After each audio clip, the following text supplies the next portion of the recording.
त्रेता युग में राजा हरिश्चंद्र नाम के एक प्रतापी और धर्मात्मा राजा थे।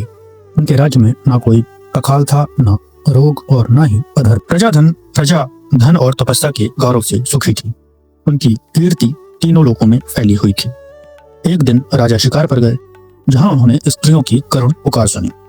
वास्तव में वे स्त्रियां महर्षि विश्वामित्र की द्वारा सिद्ध की जा रही विद्याएं थीं, जो उनके संयम से भयभीत होकर रो रही थीं। राजा ने उनके बचाव के लिए विश्वामित्र के तप में अनजाने में बाधा डाल, जिससे ऋषि अत्यंत क्रोधित हो उठे। ऋषि को शांत करने के लिए राजा ने उन्हें दान देने का वचन दिया। विश्वामित्र ने उनसे उनका संपूर्ण राज्य, रथ, हाथी और कोष मांग लिया। राजा ने सहर्ष अपना सब कुछ दान कर दिया और केवल अपनी पत्नी शैव्या, पुत्र रोहिताश्व और अपने शरीर के साथ राज्य छोड़ दिया। लेकिन विश्वामित्र ने उनसे राजसूय यज्ञ की दक्षिणा भी मांगी। दक्षिणा चुकाने के लिए राजा के पास कुछ नहीं बचा था, इसलिए उन्होंने 1 महीने का समय मांगा। समय बीतने पर दक्षिणा चुकाने के लिए उन्होंने अपनी पत्नी और पुत्र को एक ब्राह्मण को बेच दिया।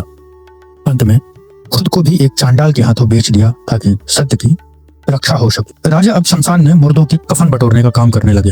एक रात उनकी पत्नी शैव्या अपने मृत पुत्र रोहिताश्व को गोद में लेकर शमशान पहुंची, जिसे सांप ने काट लिया था।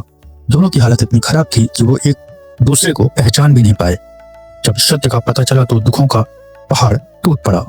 भारी विलाप के बाद जब राजा और रानी ने अपने पुत्र के साथ चिता में प्रवेश करने का निर्णय लिया और भगवान नारायण का स्मरण किया, तब उनकी परीक्षा पूर्ण हुई।